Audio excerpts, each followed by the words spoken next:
Passió per l'esport en Línia de fons.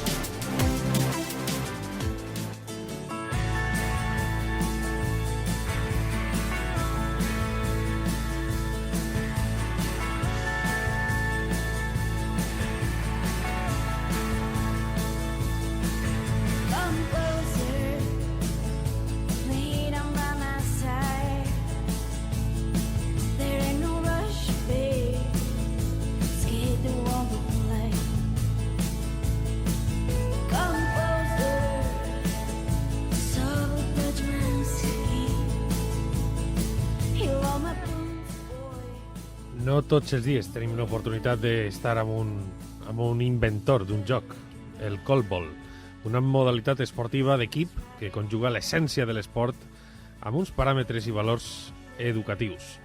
Juanjo Bendicho, bona nit. Hola, què tal? Bona nit.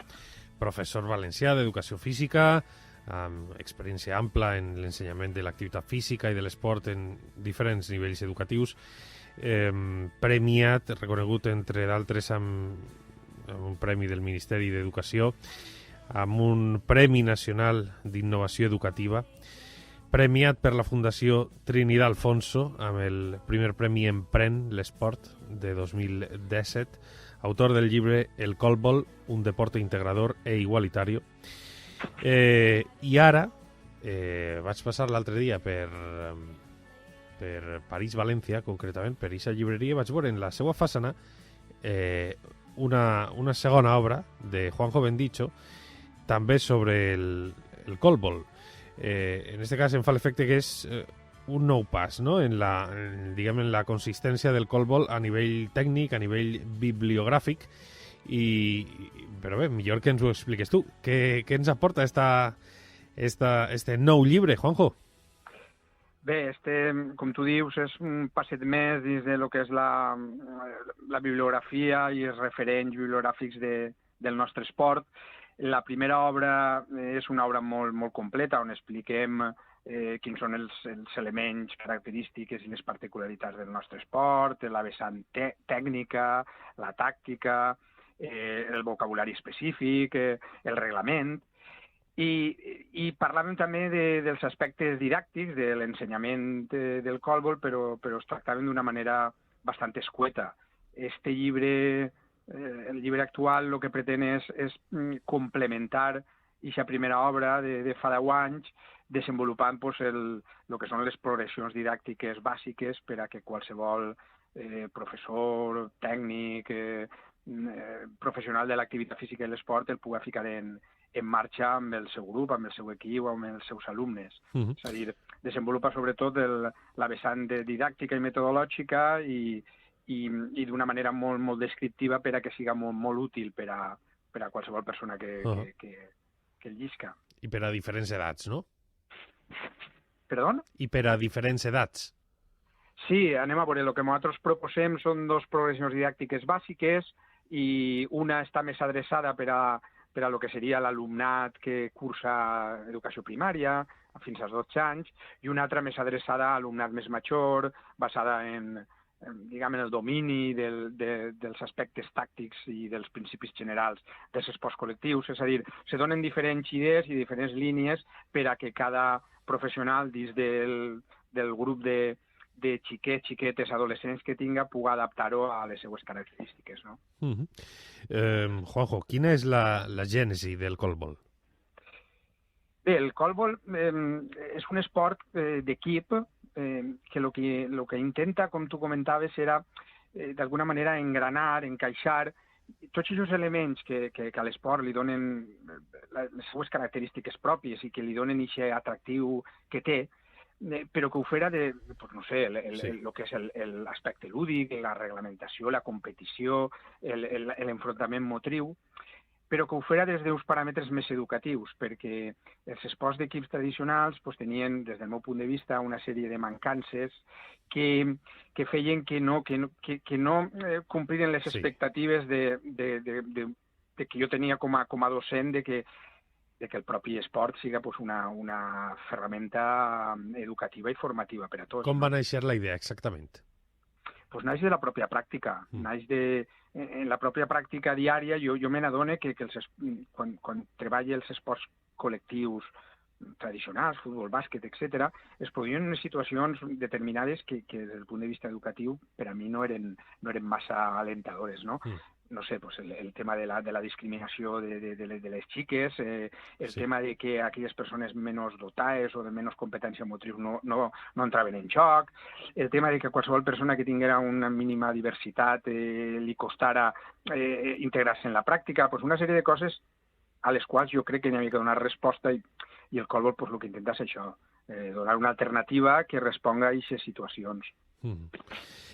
D'això ja fa més de 20 anys, no?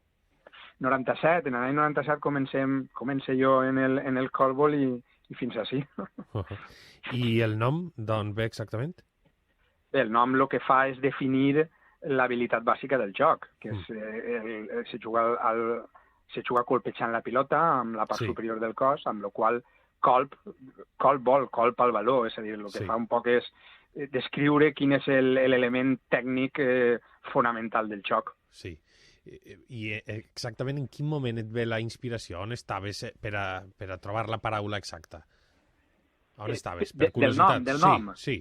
No, vull dir-te, el Colbol se gesta totalment en el pati, se gesta totalment en la pràctica amb el meu alumnat, és a dir, buscant, canviant coses i arribes. Vull dir, una de les característiques del professorat és d'alguna manera atraure també a través del nom de les coses, no? I Colbol, a banda de ser fonèticament molt xulo, no? Pues definia el que era realment el joc, a més en valencià, és un esport valencià que neix així, i el nom partix de la pròpia essència de lo que és el joc, és a dir, colpejar la pilota, i això és la base del joc. Està ja en expansió per altres països? Sí, anem a veure. Nosaltres, dins de tot el desenvolupament d'aquest esport a tots els nivells, portem una línia de difusió, de divulgació, la part formativa, els premis, etc., que han anat donant-lo a conèixer fora de l'àmbit estrictament valencià i actualment és que es juga a tota Espanya i a alguns països de fora, Sud-amèrica, alguns països europeus. És a dir, que sí, que en estos 20 i tants anys l'expansió geogràfica va en augment. Sí. El nou llibre, recordem el seu títol, el Colbol, l'esport que no deixa ningú fora de joc, fonaments i didàctica. Parlant d'eixa filosofia de no deixar ningú fora de joc, quin exemple ens podries donar com algun dels més satisfactoris d'algun xiquet o xiqueta que el Colbol li hagi millorat la vida? Doncs mira, tenim molts exemples. Jo recorde a Toni, un xiquet en síndrome de Down de Rafael Bunyol, que el Colbol era la seva passió i se sentia com un mes. No sé, una de les línies bàsiques que nosaltres fem és que en les competicions participen tots els xiquets i xiquetes de cada centre, independentment de les seues característiques, del seu nivell físico-motor, i realitzem dins de les competicions la participació d'equips de persones amb diversitat funcional. És a dir, veure aquestes persones practicant esport en una competició amb persones, diguem, que no tenen aquestes característiques, sentir-se integrades, rebre els premis com qualsevol altra, vull dir, això és una satisfacció molt gran. L'exemple de Toni n'hi ha altres Tonis, però això el recorde en especial carinyo, sí. Una abraçada per a Toni, per a la seva família. Per tant, puja l'autoestima, no? Puja l'autoestima dels xiquets i les xiquetes en moltes ocasions també. Sí, una de les característiques del Colbol és que és un esport...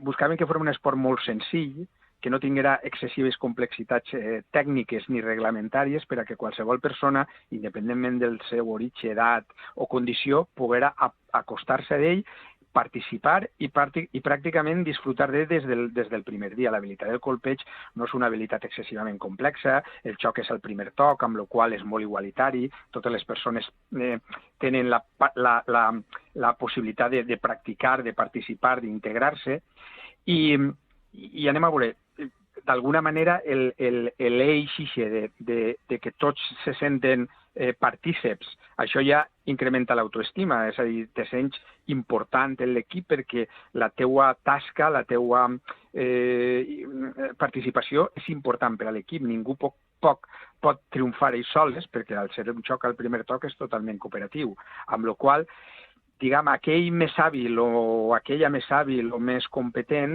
ells soles no pot crear xocs sense l'ajuda dels altres, de tots, amb la qual cosa això fa que aquesta sensació de pertinença a l'equip i de tindre una importància en l'equip puja l'autoestima.